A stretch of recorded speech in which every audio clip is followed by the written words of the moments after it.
Most people think happiness comes from big changes. New job, more money, better relationships. But happy people don't change their life. They change their brain. And they do it using tiny behaviors that look completely useless.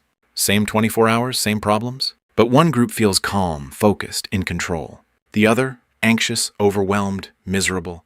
Guess which one wins long term? Psychologists have been studying this for decades. And they found something uncomfortable. Happiness isn't a feeling. It's a trained response. I'm about to show you 7 micro habits that literally rewire your brain chemistry. And by the end of this, you'll never look at your daily routine the same way again. Chapter 1, the 90-second reset. You feel stressed, angry, overwhelmed. What do? Scroll. Distract yourself. Avoid it. Wrong. Neuroscientist Jill Bolt Taylor found something insane. An emotional reaction in your brain lasts about 90 seconds. That's it. After that, you're choosing to keep it alive. Read that again. You are choosing to stay stressed. Most people don't interrupt the loop. They feed it, replay the argument, rehearse the anxiety, stack emotion on emotion. Happy people don't do that. They pause, they breathe. They wait out the 90 seconds. That's the habit. When stress hits, don't react. Don't escape, just observe it. 90 seconds, your brain resets itself. But here's the problem, though. Most of you won't even notice when you're triggered. So you never interrupt it. That's why the second habit matters more. Chapter 2, the attention hijack. You think your mood is random? Wrong. Your attention controls your reality. Psychologist Daniel Kahneman proved this. Your brain has 2 systems. Fast, emotional, reactive, slow, logical, controlled. Most of you live in the first one. Constant notifications, endless scrolling, dopamine overload.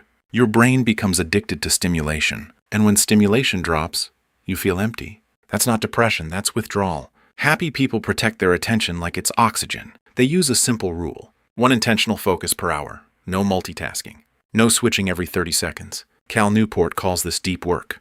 And studies show it increases satisfaction dramatically. Why? Because focus creates meaning. Distraction destroys it. So here's your micro habit. Every hour, choose one thing. Do only that, even for 10 minutes. Train your brain to stay. But here's the thing. Focus alone won't make you happy. You can be focused and still miserable. That's where the third habit comes in. Chapter 3, the gratitude override. Most people think gratitude is cringe. Writing in journals, listing things you're thankful for, feels fake. Wrong. Psychologist Robert Emmons studied this for years. People who practice gratitude consistently are significantly happier. Not slightly, significantly. Why? Because your brain has a negativity bias. It scans for threats, problems, what's missing. That kept you alive 10,000 years ago.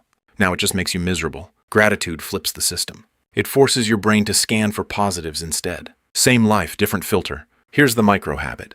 Every day, name 3 specific things. Not I'm grateful for my life. Useless, be precise. The coffee this morning.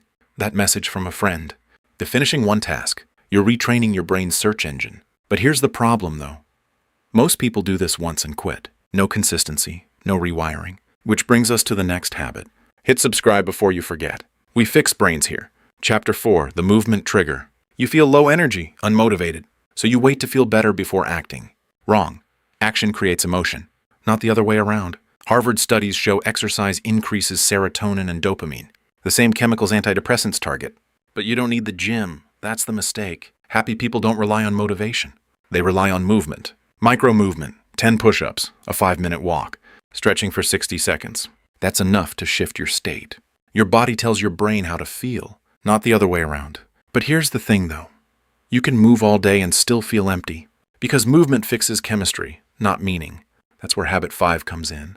Chapter 5, the meaning injection. Most people chase pleasure. Netflix, food, social media. Short-term dopamine, feels good, then gone. Psychologist Martin Seligman calls this hedonic happiness. And it doesn't last. Real happiness comes from meaning. Eudaimonic happiness, doing things that matter. Here's the problem. Most people think meaning requires big goals. Changing the world, building something massive. Wrong. Meaning can be tiny. Helping one person, finishing one task, learning one skill. The micro habit? Do one thing daily that feels meaningful. Not urgent, not easy, meaningful, even if it's small. That's how you build long-term happiness. But here's the problem, though. Even meaningful actions won't stick if your brain forgets them, which leads to the 6th habit. Chapter 6, the memory anchor. You experience good moments every day, but you forget them. Your brain deletes them. Why? Because it prioritizes threats over positives. Rick Hansen, a neuropsychologist, calls this the Velcro for negative, Teflon for positive effect. Bad experiences stick, good ones slide off. Happy people reverse this. They install the good moments manually. Here's the habit. When something positive happens, pause for 10 to 20 seconds. Feel it fully, notice it. Let it sink in. That's how memories encode. Without attention, nothing sticks. With attention, everything rewires. But here's the thing. Even if you do all of this, there's still one problem. Chapter 7. The identity shift. Most people try to change behavior. Habits, routines, systems, and they fail. Why? Because they still see themselves the same way. I'm stressed. I'm lazy. I'm not a happy person. That identity controls everything. Psychologist James Clear talks about identity-based habits. Behavior follows identity, not the other way around. Happy people don't chase happiness. They become the type of person who creates it. Here's the micro-habit. Change your self-talk, not fake affirmations. Not "I'm amazing." That's useless. Instead, use evidence-based identity. I handled that better than before. I'm improving.